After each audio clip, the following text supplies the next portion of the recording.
बोलो ओंकारेश्वर भगवान की जय। जी ज्योतिर्लिंग के दर्शन के लिए आप लोग पधारे हैं। ये राम से 14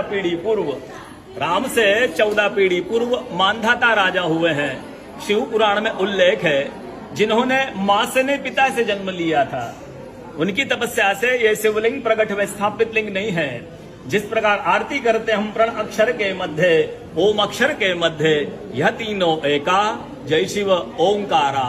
एक ही शिवलिंग में ब्रह्मा विष्णु महेश निराकार धरती से प्रकट हुए हैं। इसलिए अखंड दीप जो जल रहा प्राचीन समय से, एक ही दीपक में 3 बातियां लगातार जल रही है ब्रह्मा विष्णु महेश की।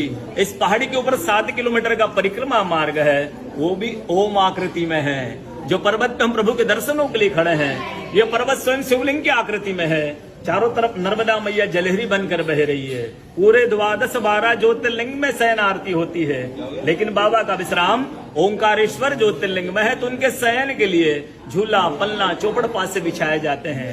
बाबा यहाँ विश्राम करके 3 बजे रात उठ करके महाकालेश्वर जाएंगे, वहां स्नान करेंगे।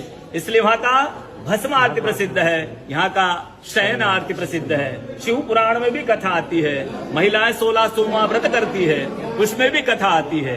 क्या कथा आती है? प्रतिदिन भोलेनाथ आते हैं, माँ के साथ विश्राम करके सुबह ब्रह्म मुहूर्त में उठकर चले जाते हैं। एक दिन जब भोले बाबा माँ के साथ पधारते हैं तो माँ पुजारी से पूछती, पुजारी हमें विश्राम के लिए जा रहे हैं, ये चौपड़ पासे में किन की जीत होगी? पुजारी बोलते कि आज ये भोले बाबा जीतेंगे। ऐसा बोलकर पुजारी घर चले जाते हैं।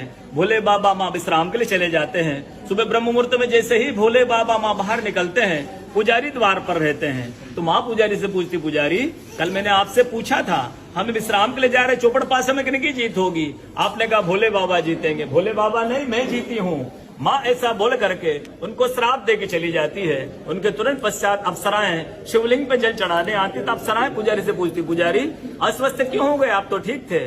फिर पुजारी बताते हैं प्रतिदिन भोले बाबा माँ के साथ विश्राम करके चले जाते थे। कल भोले बाबा माँ के साथ पधारे, माँ ने मुझसे पूछ लिया, पुजारी हम विश्राम के लिए जा रहे, चौपड़ पासे में किनकी जीत होगी? मैंने कहा भोले बाबा जीतेंगे। भोले बाबा नहीं, माँ जीत गई, माँ मुझे श्राप दे के चली गई। अप्सरा बोलती, चिंता ना करो, हम अंदर जाकर शिवलिंग की पूजा करके आते, फिर इसका उपाय बताएंगे।